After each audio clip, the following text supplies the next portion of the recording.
Egungo nerabeak teknologia berriekin batera hasi dira. Euren aisialdi eta giza harremanen zati dira aurreko belaunaldian telebistarekin gertatu zen bezala. Orain dela urte batzuk telebistarekiko menpekotasunaz hitz egiten genuen, eta orain internetetaz, sare sozialetaz edo bideo-jokuetaz ari gera.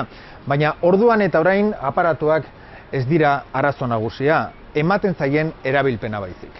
Ana Errezuela psikologoa menpekotasunetan aditua da. Errehabilitazioan diren Arabako jokalarien elkartetik orain dela 7 urte hasi zen bideo-jokoekiko menpekotasuna zuten haur eta nerabeei laguntzen. Egun internet eta sare sozialen menpekotasuna ere tratatzen ditu. Nos suelen llegar. Gehien bat mutilak iristen zaizkigu, 15 eta 17 urte bitartekoak, bere bizitza, bere gela barroan egiten dutenak, eta ez dakit gure esperientzia behintzat asko seme bakarra dira.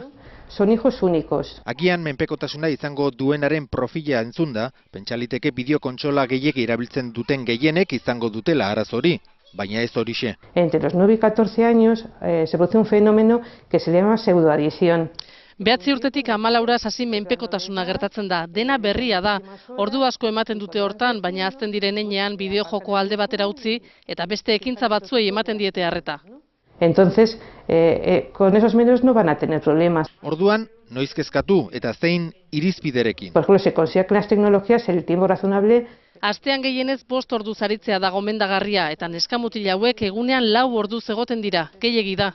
Okerrera jo ezkero menpekotasunean eror daiteke. Eso puede ir creciendo y puede podría desarrollar una adicción. Eta mutur horietara zenbat iristen dira. Estaríamos hablando en torno a un 7% aproximadamente.